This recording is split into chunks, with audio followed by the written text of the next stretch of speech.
तो चलें आज ड्रामा सीरियल की किस्त 402 का जायजा लेते हैं। कहानी में एक बहुत बड़ा बहरान आया और गुजर गया। जवाहिर का खतरा टल चुका है। जी, बज़ाहिर तो टल चुका है, लेकिन बड़ा सवाल यह है कि ऐसे शदीद सदमे के बाद जिंदगी कैसी होती है। बिल्कुल, और मेरे ख्याल में आज की किस्त का जो मरकजी ख्याल है ना, वो यही है, खौफ के बाद उम्मीद। हम देखेंगे कि किरदार इससे कैसे निमटते हैं। ये एक बहुत अहम नुक्ता है, क्योंकि यह किस सिर्फ वाक़यात का तसलसल नहीं है, ये एक नफ्सियाती सफ़र है। हाँ, एक तरफ गहरे सदमे के असरात हैं, तो दूसरी तरफ एक नई शुरुआत की शदीद ख्वाहिश भी नजर आती है। ये दोनों चीजें साथ साथ चल रही हैं। और इसकी पहली झलक हमें दिल्लान और बारान की गुफ्तगू में मिलती है।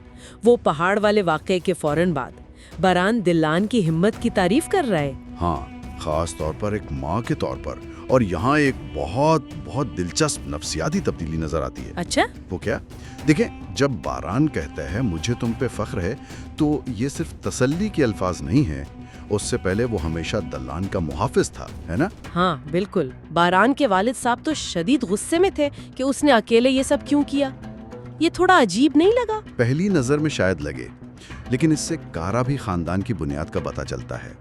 उनका इत्तेहाद सिर्फ मोहब्बत पर नहीं, बल्कि एक दूसरे की हिफाजत के सख्त उसूलों पर भी कायम है। अच्छा, तो बारान ने अकेले कार्रवाई करके इस उसूल को तोड़ा, इसीलिए उसे गुस्से का सामना है।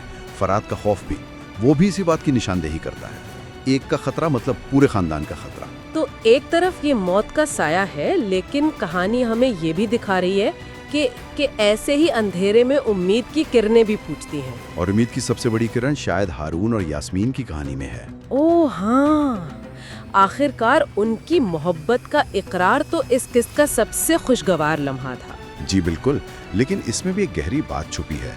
जब हारून का भाई उसे नसीहत करता है कि यास्मीन हमारे लिए अमानत है, उसे कभी दुख मत देना, ये सिर्फ एक नसीहत नहीं है, ये उस नए रिश्ते पर जो खानदानी जिम्मेदारी है ना, ये उसका ऐलान है।